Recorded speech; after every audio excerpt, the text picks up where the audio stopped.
Today I want to talk to you about identifying and reproducing leaders. Now, there's not a more important subject for the ministry than leadership development. And there's not a subject that I'm more passionate about than developing leaders. How do we identify leaders?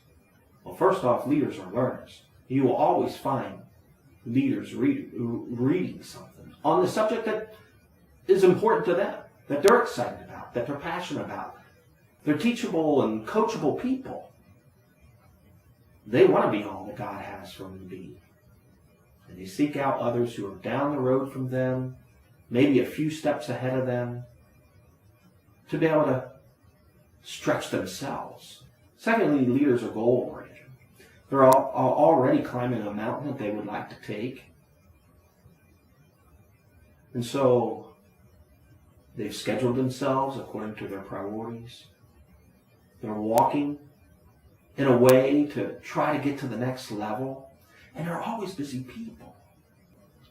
Well, to be able to recruit a leader, you must first understand that you got to be one to be able to recruit one. Leaders are not attracted to gatherings of people just to hang out.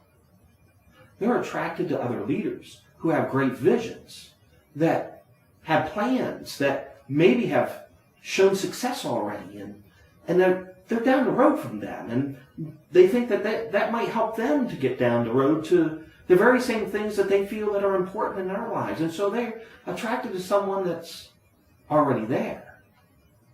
So we've talked about identifying leaders, and we've talked about being able to recruit leaders. But how do we reproduce leaders? Probably the most important part of what we're going to talk about today. Well, first off, I would say to you, we need to be missionally minded people. We need to think big. Think of the big picture. Think His kingdom, not my kingdom. And think without walls. Because it's in all these realms that we as a leader will expose others developing in leadership to the heart of God. See, we got to have a life development process in place where class by class or seminar by seminar, there's a step by step by step approach where a leader can be developed in the areas that they need to be strong in so that they're ready to take next steps in their life. We need to focus one-on-one mentoring. Instead of seeing the crowd that may be around us, we need to see the one. And we need to focus in on that one that we can make a difference in. Because one-on-one mentoring is taking and pouring out what God has poured into us.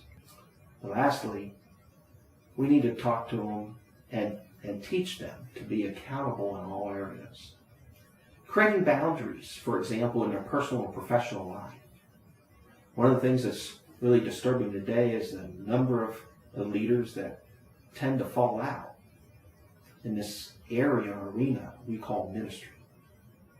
And we need to find ways to help people to keep their integrity intact and their character growing and developing and building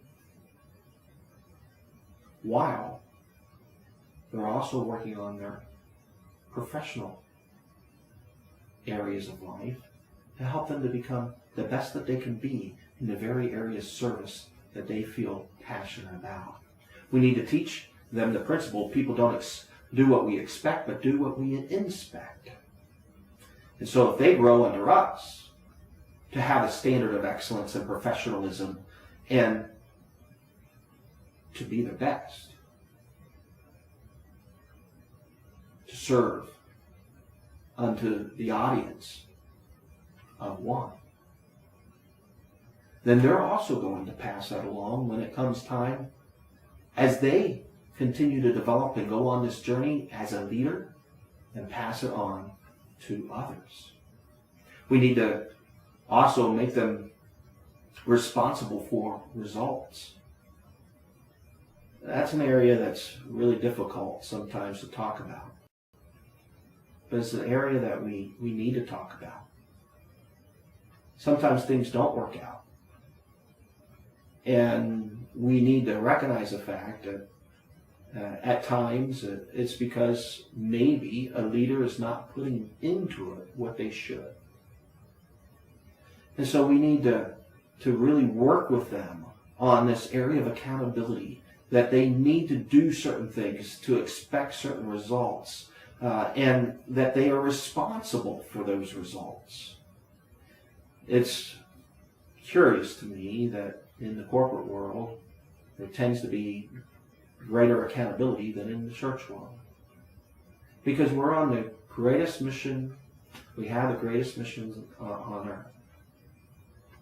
And yet, it seems at times that we're willing to accept mediocre results. And I would just challenge you today that as you're in the process of trying to reproduce leaders, that you keep this in mind, that we need to hold them accountable for results, and that we need to show them a model of that, to them in our own lives.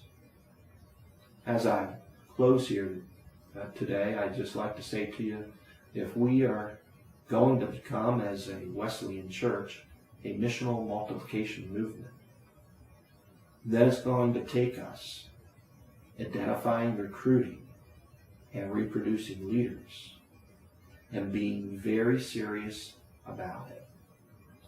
Thank you for the opportunity to share, and I hope that God has touched your heart with something that may help you in this area of leadership to be the best that you can be.